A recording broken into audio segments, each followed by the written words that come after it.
berdasarkan fakta otentik dari dulu, ini masih Kabupaten Bekasi, belum dipisah jadi kota, masih Kabupaten Bekasi. Itu berdasarkan sertifikat dari Departemen Agama Kabupaten Bekasi bahwa masjid ini didirikan tahun 1918. Jadi boleh dibilang masih masuk dalam sejarah kemerdekaan. Dan dalam perjalanannya memang betul, ternyata masjid ini menjadi basis perjuangan setelah Belanda atau Nika hengkang dari Indonesia berganti dengan Jepang. Ini tetap menjadi basis perjuangan. Kalau orang dulu itu nyebut masjid, nyebut musola, nyebut langgar, itu langsung kepada orang yang mendirikannya, membuatnya. Nah, maka dulu kalau orang-orang dulu itu ini disebutnya Masjid Haji Gintong. Iya, pendirinya Masjid Haji Gintong. Sebenarnya Haji Gintong itu juga punya saudara namanya Ginting. Jadi Gintong dan Ginting, makamnya tadi di belakang ada dua-duanya. Kemudian punya orang tua namanya Haji Oton, sudah haji juga. Dan hajinya bukan badal haji, memang pergi haji, berlayar ya. Jadi Haji Oton itu punya sebidang tanah, dulu tanahnya semua ini. Nah, kemudian sebidang tanah ini diwakafkan untuk masjid. Kurang lebih kalau dihitung meternya itu 750 meter lah. Itu bercampur dengan makam. Nah, kalau ada sekalian mau tahu masjid tua di mana aja yang namanya masjid tua, itu biasanya ada makamnya. Kalau masjid-masjid yang sekarang, masjid-masjid baru, nggak ada makam. Tapi kalau masjid-masjid tua, apalagi di kampung-kampung, itu pasti biasanya ada makam. Ciri khasnya. Tanya kalau misalnya kamu rihlah kemana, jalan kemana, terus ketemu masjid, masjidnya kayaknya masjid tua nih. Lagi ada makamnya, tanya deh sama orang situ. Biasanya masjid lama, masjid tua. Kalau masjid baru, itu walaupun di kampung, ya apalagi komplek, nggak mungkin ya ada makamnya. Karena biasanya sang pendiri juga menyisakan tanah untuk makam dia, sehingga keluarganya gampang kalau ziarah gitu, nggak jauh.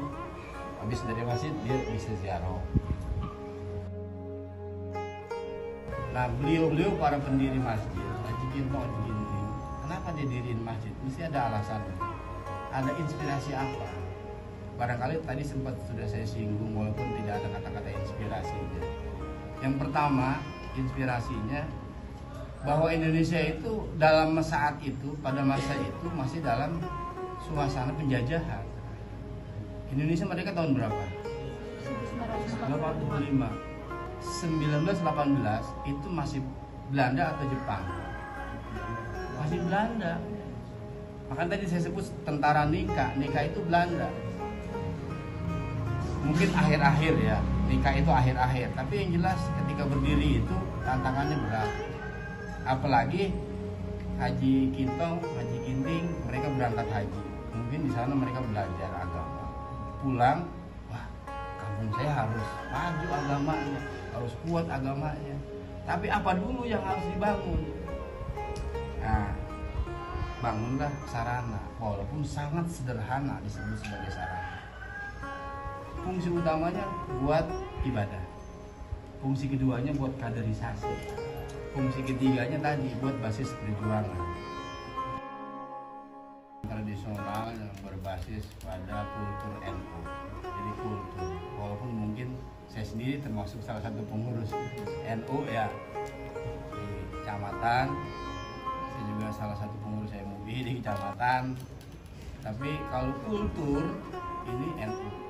Mana sih kultur NU itu? Yang pertama kalau dari fisik sarungan, ya sarungan biasanya itu tradisi NU ya. Walaupun sekarang NU nggak harus sarungan gitu, karena basisnya tradisional biasanya. Yang kedua, kearifan lokal yang ada di sini apa? Yang kedua adalah tradisi tahlilan, orang meninggal tahlilan sampai malam ketiga atau sampai malam ketujuh gitu ya. Terus kemudian kearifan lokal yang ada di sini, apa kegiatan PHBI masih sangat digalakkan untuk dilaksanakan. Jadi bukan hanya masjid, tapi juga musola, salim, semuanya mengadakan kegiatan itu. Kemudian yang ketiga, barangkali sebagai pembelajaran untuk generasi penerus, ya di sini juga ada ikatan remaja masjid. Ya, kegiatannya juga sama, kita menanamkan tradisi-tradisi, baca maulid, baca yasin, baca tahlilan, sehingga ketika sama seperti yang ditanamkan dulu oleh orang-orang tua kepada saya, ketika mereka udah nggak ada, kita jaga tradisi itu. Kita biasa orang meninggal ada tahlilan, gitu kan, ada maulid, setiap malam Jumat ada yasinan, dan orang-orang di sini ya alhamdulillah, artinya nggak ada yang merasa keberatan, nggak ada yang merasa terganggu dan lain sebagainya. Dan seumpama tarawih, kita ada tadarus itu loudspeaker sampai jam 11 malam, dan nggak ada yang merasa terganggu juga gitu. Karena memang sudah kita warning, sudah kita kasih apa-apa, dan sudah terbiasa. Jadi kalau ngaji itu sampai jam 11 malam loudspeaker, kalau udah lewat jam 11 ya terserah ya, artinya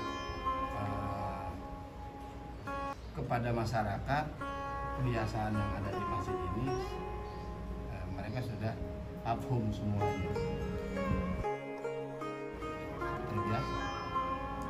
Kemudian juga kita galakkan yang terakhir ini paling anyar adalah sedekah Jumat berkah seperti yang tadi. Dan ibu-ibunya, ibu pengajian antusias, alhamdulillah, jamaahnya juga respon positif ya. Jadi dikelola oleh ibu-ibu, saya serahkan. Awalnya saya hanya coba-coba, saya buat undangan di grup WA, saya share, di share, pada mau semuanya ya. Satu keluarga 20 kue paling banyak, kemudian dikumpulkan, kita kemas lagi pakai mika. Jadi sebulan 4 kali Jumat, 3 Jumatnya berupa snack kue, 1 Jumatnya berupa nasi. Dan jamaah alhamdulillah semua antusias. Seperti tadi yang saya dengar atau laporan dari ibu, Bapak RT itu ambil 60 besek sendiri. Biasanya kan ada 10, ada 5,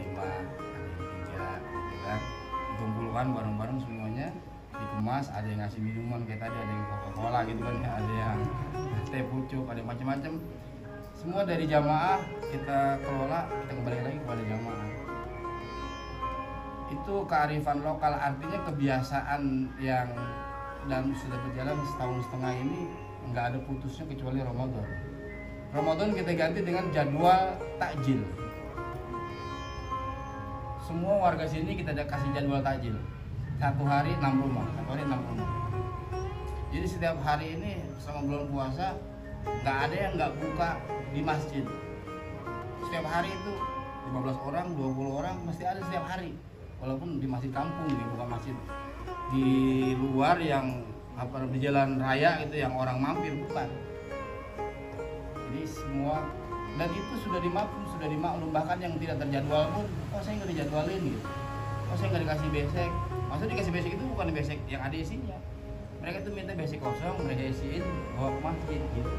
Oh saya nggak dikasih besek, oh saya nggak dikasih jadwal takjil gitu. Karena sudah terbiasa.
videoin.